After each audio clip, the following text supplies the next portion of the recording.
Today on Studio G, we have the health effects of staying up all night. We also take you inside the university's Greek life. And we'll be joined by Michaela Jackson from Love Your Melons. Don't go anywhere. Studio G starts right now.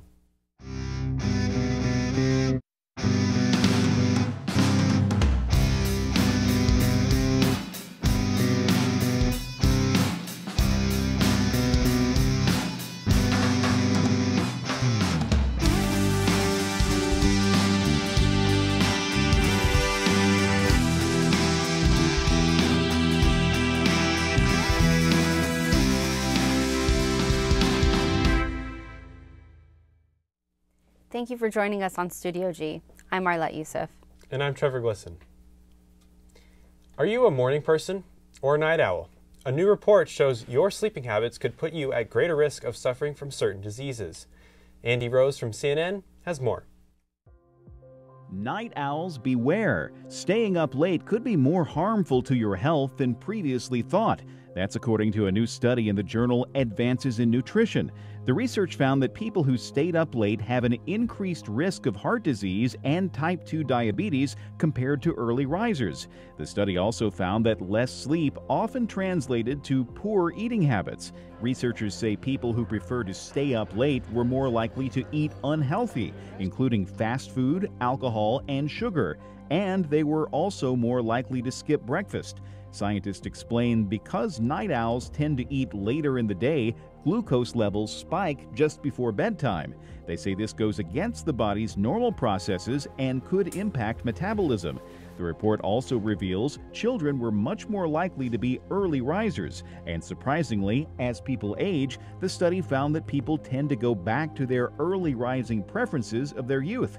So, if you want to make healthier choices in the kitchen, making sure you get enough Z's in the bedroom can help. For today's Health Minute, I'm Andy Rose. With finals around the corner, remember, pulling an all-nighter might not be the best idea. The Future Academy Museum of Motion Pictures is starting to show its full glory. The building's new exterior was showcased Tuesday night after 3 years of renovation, as Hermela Arigawi reports from Los Angeles. Some top actors were involved in the project. What a night this is. You're all going to remember where you were. It will soon be the Academy Museum of Motion Pictures, a fixture in Miracle Mile that was originally the iconic May Company building, a historic cultural monument built in 1939. But for 3 years, Academy A-listers led by Tom Hanks and museum experts have been working to restore the building. We were able to preserve about 90% of what you see here today.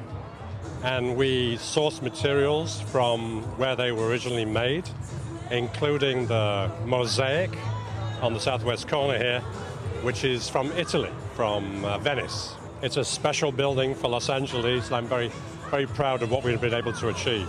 The building has long been celebrated as a spectacular example of modern streamlined architecture, but for a long time, not a lot was being done with the space. But nearly $400 million later, it is set to be a new Hollywood landmark. It's almost more than a museum. There'll be so many different things. First of all, for a film museum, you really have to have great theaters so you can show films the way they were meant to be seen. Actor Tom Hanks led the campaign for the museum, which has been a passion project for the beloved philanthropist. Tom's the greatest guy in the world. Tom Hanks is Tom Hanks. And he's wonderful. He's been supportive. We couldn't have done this project without him. Officials have pushed back the museum's opening until late next year. It will feature a massive permanent exhibit on movie making, as well as temporary exhibits. We'll be right back after the break. Our Metropolis is a 30-minute show that airs every Tuesday evening at 91.5. You're going to hear Dr. Gary Larson along with our regular contributors talking about what matters to our community. And not only what matters, but why does it matter? We look at our community as a whole, but we also pay special attention to what's happening here at UNLV because that's our home as well. So looking at our Metropolis through the lens of a radio show really gives us the unique perspective to tell a story through words and through people, and I think it makes for a great program.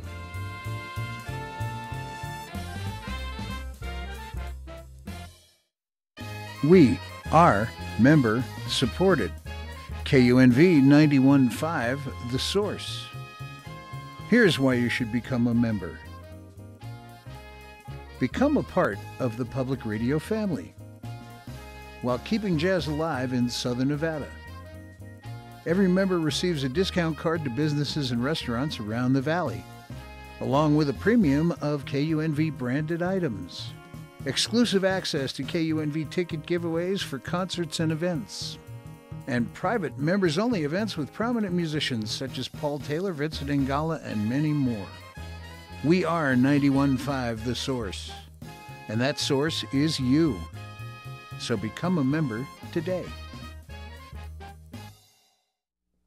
Greek organizations are popular all over college campuses. They're not only a group of friends, but they also contribute to the community in a positive way. Especially online registration, it's not that hard. Just break out the laptop and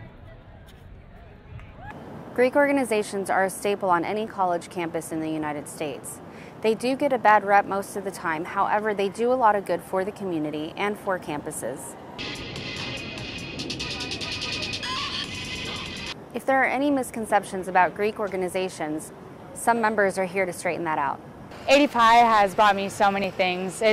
A lot of people think that it's like a cult and like you pay for your friends, but that's not it at all. It's been a dream of mine to be in a sorority. My mom is in one, my twin sister's in one, and like the fact that I'm in one is absolutely amazing. Like I don't pay for friends, I pay for all the experiences. Our main thing in a sorority and Greek life as well is a philanthropy.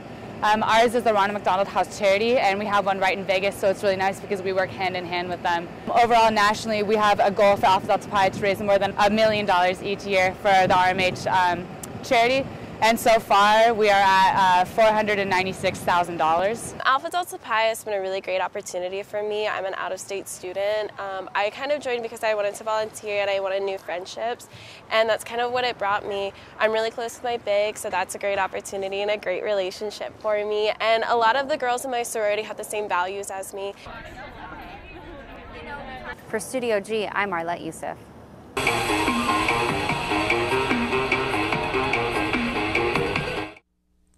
Alpha Delta Pi is greatly involved in local charities and volunteer work. An after-school program called Girls on the Run held a 5K this past weekend to celebrate another successful semester of the program. The girls ran through Sunset Park. Nestor Sanchez has more on the event. Girls on the Run is an after-school program that teaches young girls how to be empowered and healthy and active in life. After another successful session, they brought all the schools in the program to Sunset Park to hold a winter-themed 5K run. And the culmination of the event is today is a 3-mile run, and we just want the girls to be able to succeed and do greater with their lives. And we're all very proud of them. The 5K had special appearance by the policewomen of Metro and Mr. and Mrs. Claus. What they're teaching the girls, they're teaching them self-confidence, how to run, that they can do things that people tell them that they cannot do. It's just a wonderful organization. And Mrs. Claus and I are so happy to be here. Each girl was allowed one running buddy during the 5K. At first, I didn't want to do this program because running wasn't really my thing. But I started anyway, and now I like it because anywhere I go when I run, I'm always supported by the coaches. I've done the 5K before, but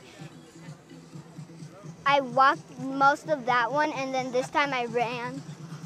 I like Girls on the Run because they help you, and they help you talk to people and make new friends. From the girls to the running buddy, everyone had fun at the event. For Studio G, I'm Nestor Sanchez. The program is currently in 11 schools with plans to expand to over 40 schools in the valley. Our reporter Nestor would also like to congratulate his sister and cousin for running the 5K. After the break, Studio G will be welcoming Michaela Jackson for a live interview. As far as Studio G, at first it looks overwhelming, and at first it looks like it's a lot of work, but I'll tell you what, it's the most beneficial class I've had at UNLV to date, without a doubt. You get to not only develop stories and work on your interviewing skills, your editing skills, and your shooting skills from a camera perspective, you get to work on all the equipment that's in the studio. So you're working on audio, you're working on directing, tech directing. You get to produce your own show. You can take a 30-minute newscast and make it your own. And that's really cool about Studio G. Like I said, a lot of it seems overwhelming at first, but it is by far the best class I've taken at UNLV since I've been here.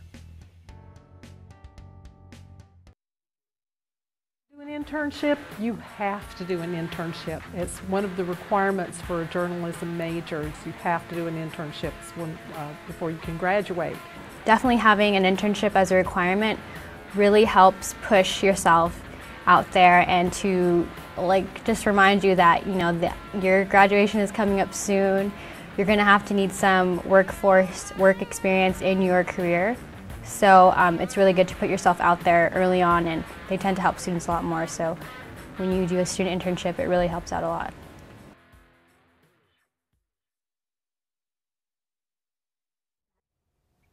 We're joined here on Studio G today with Michaela Jackson, a volunteer for Love Your Melon. Michaela, how are you doing today?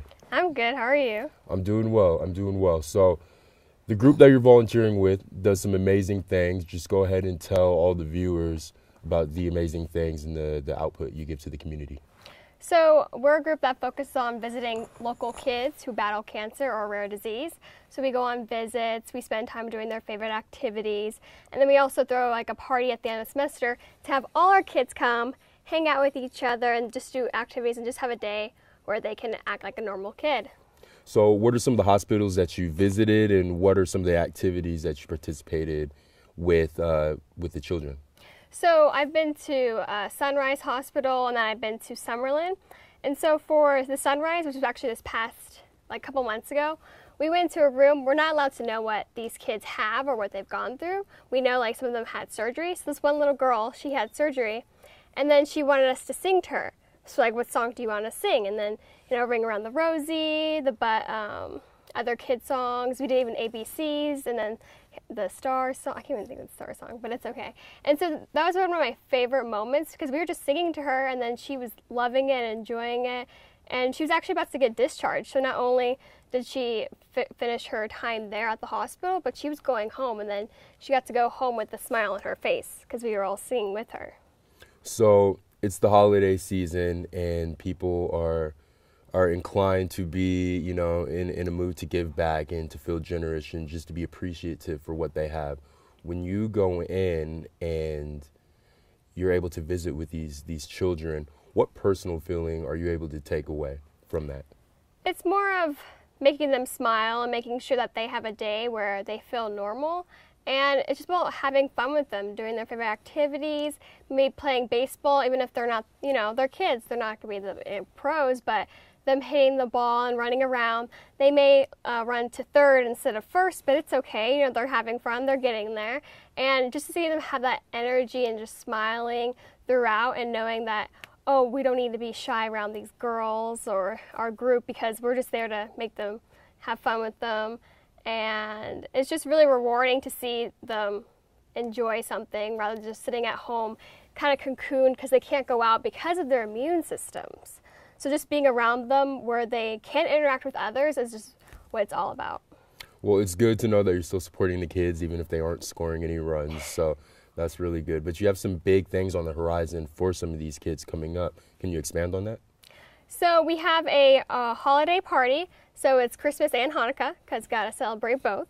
And we're having it at the house we usually have it at. It's like a basketball court. So we have activities, food, and we're probably going to have a DJ. We're going to have a dance around. And then we might have a toilet paper snowball fight. You just roll it up and throw it at each other. And then it's really fun because then the kids do little snow angels, but it's in toilet paper. It's not snow. We're in Vegas. And it's just seeing them all around each other because they already know each other because that's kind of like a big community. You might not realize it, but there's a community of moms. They all go through this, but maybe different challenges, but they all know each other. So having them come together and just seeing all the kids, even their siblings, having a good time. Because sometimes siblings are overshadowed. When their sibling or older sister or younger brother, they're the one who has a disease, but they're still there. So it's good to have the siblings come in too. We spend time with them, and we get to talk to the moms, just learn about how the kids are actually doing. Because some kids might not know exactly, but the moms and parents do. Well, you're about 10 days away from graduation, so I just want to congratulate you on that. And you've accomplished a lot during your time here at UNLV, but one of my favorite pieces of work from you was a story you did about Benji. Tell us a little bit more about that. So Super Benji, he beat cancer twice. When he was 9 months old, they discovered that he had a brain tumor because he had undergone a lot of seizures and they didn't know what was actually happening. And so I've done a couple stories of him. One with Rebel Report, we actually played baseball with him. He was the one who ran to third instead of first. So I'm like, Benji, go to first. And he just kept going. And then his smile, he had like a UNLV cape on, and he was just adorable. And then this semester we played with him again. He ran to first. He improved. He's there because he's been actually doing T-ball. Because his parents are just so overwhelmed with wow, we get to do normal stuff. Like, he gets to go on a school bus now to go to his pre-K. He has his backpack on, and just seeing him come home and not him being at a hospital trying to fight for his life. Like, they're getting to the normal stuff, because when he was 9 months old, they couldn't do that. All his milestones were in the hospital. Him being able to sit up, him being able to roll over and to walk. It was all in the hospital. It wasn't in their home. So just for them to see that, oh, he's getting on the bus from home, and him actually running to first base during his T-ball, I told him, I'm like, Benji, how was your T-ball game the other day? He's like, I play baseball. And I'm like, I'm so sorry. How was your baseball game the other day? He's like, it was great. I slid. And then he would slide, but, you know, he just like sits down and like, I slid. And I'm like, that's so cool, Benji. So he's just a ball of energy, and I'm just so happy to see him doing so well. And I also love spending time with his siblings. Awesome. Well, in the future, do you see yourself still committed to some of the causes of children that are sick? So, even though I'm graduating, I still want to like volunteer, even if it's to continue with some Love Your Melon activities. But I also want to volunteer for the Tyler and Robinson Foundation, which is actually what Benji is. He's also under one of the kids for that. It's the foundation that the Imagine Dragons have, and it goes towards kids who have pediatric cancer. So I actually just applied like yesterday. So I hope to continue that. So really quick, if anybody wants to help out with Love Your Melons, how can they get in contact with them? So they can either reach out to me, or we have an Instagram and Facebook, UNLV Love Your Melon. And if they want to volunteer or become a member, because we are losing 5 seniors this coming graduation, and we need more people who want to spend time with kids and who actually want to make a change.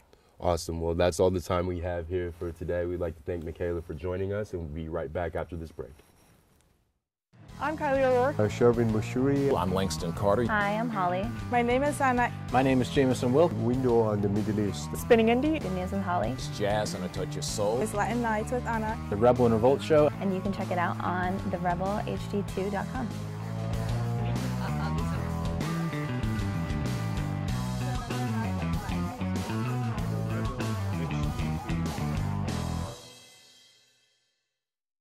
The show's name is the Rebel and Revolt Show. Pretty good show about, just someone who will actually talk about UNLV the way an outsider might feel. We talk about current events, we talk about politics, try to take an offensive swing with it.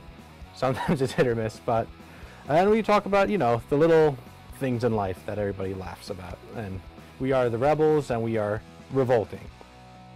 My name is Jameson Wilk, and I run the Rebel and Revolt Show, and you can tune in at therebelhd2.com. The Valley is experiencing colder weather as we approach the end of the semester. Nestor Sanchez has more of what we could experience over our weekend. Good morning, Rebels. My name is Nestor Sanchez. Today's weather is actually pretty cloudy today. I'm going to go into more detail when we go through our weekly forecast. It's going to be 48 degrees. The highest you're going to see is 55 degrees. So today's pretty cold. It's not as cold as yesterday, but it's cold. The lowest you're going to expect today is 42. So if you're out late at night, make sure you have something to keep yourself warm. Right. Let's go to our weekly forecast. All right, let me get out your guys' way. So throughout the valley, we're actually going to have isolated showers, which means that only certain parts of the city might experience rain. Thursday, the entire city has a chance of showers, while it's going to be mostly sunny Friday, Saturday, and Sunday. The highest you're going to see is for today is 60.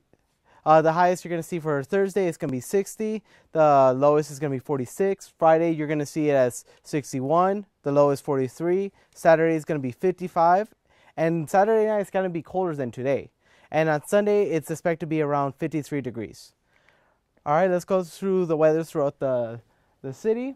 Centennial is at 45, Summerlin's at 43, Summer Highlands at 55, Las Vegas is 48, North Las Vegas, Nellis, and Green Valley are at 46. Henderson is at 47, and even though you can't see it, Boulder Highway is actually at 46 as well. So it's pretty cool. The warmest area is Southern Highlands, so if you're going to be out during before it heats up, make sure that you have something to stay warm. Let's go to our weather for our campus today. It's going to be 48, it's going to be cloudy, the visibility is 10, it's 3 miles per hour wind, and the humidity is 34. Let's see what's the weather for tonight. All right, so if you're staying late to study, make sure you have a blanket, chocolate, coffee, the same things I said as yesterday, because it's going to be cold. The humidity is going to be 46, and it's going to be partly cloudy tonight with 4 mile per hour winds. All right, we're going to go to the picture of the day soon, so we'll be right back. All right, so Tri Sigma held a fundraiser philanthropy event at the Student Plaza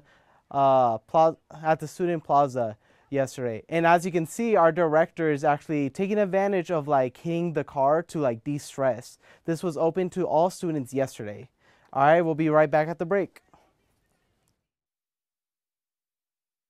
As far as Studio G, at first it looks overwhelming, and at first it looks like it's a lot of work, but I'll tell you what, it's the most beneficial class I've had at UNLV to date, without a doubt. You get to not only develop stories and work on your interviewing skills, your editing skills, and your shooting skills from a camera perspective, you get to work on all the equipment that's in the studio. So you're working on audio, you're working on directing, tech directing, you get to produce your own show. You can take a 30-minute newscast and make it your own. And that's really cool about Studio G. Like I said, a lot of it seems overwhelming at first, but it is by far the best class I've taken at UNLV since I've been here.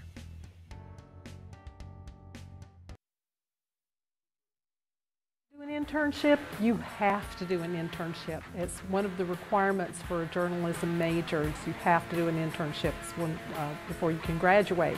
Definitely having an internship as a requirement really helps push yourself out there and to just remind you that your graduation is coming up soon. You're going to have to need some work experience in your career. So it's really good to put yourself out there early on, and they tend to help students a lot more. So when you do a student internship, it really helps out a lot. Welcome back. Stephen Hillenburg, the creator of SpongeBob SquarePants, passed away this year from ALS. I made a video dedicated to his life. Who lives in a pineapple under the sea? Stephen Hillenburg, a cultural icon in the world of cartoons, passed away this year after being diagnosed with ALS, or Lou Gehrig's disease. Hillenburg was the creator of SpongeBob SquarePants, a cartoon that shaped generations of children into the people they are today. SpongeBob is still creating new episodes, making it the 5th longest-running cartoon ever.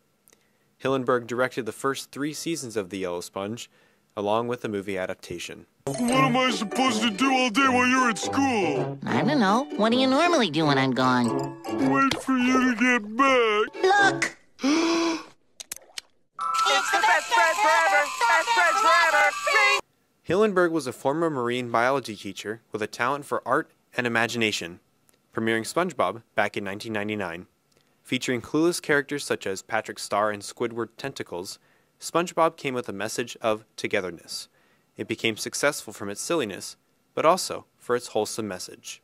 F is for friends who do stuff together. U is for you and me. N is for anywhere and anytime at all. Down here in the deep blue sea. Hillenburg will not only be missed as a creative towards SpongeBob, but as a person too. For Studio G, I'm Trevor Glisson.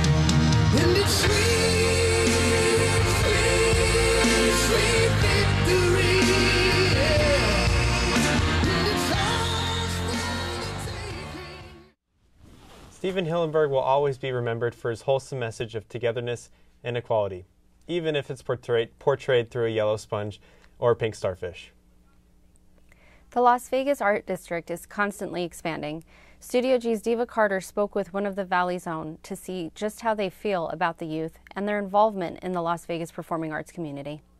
As an afterthought or a victim or just Martin's wife, never a warrior, a mother, a woman worth worship, do you hear how we are still talking about the men?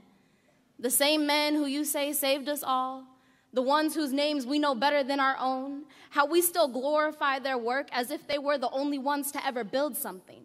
Call them gods or kings, but never mention how they were crowned by queens. You see, us women are still silenced. I've been interested in poetry since I was in middle school.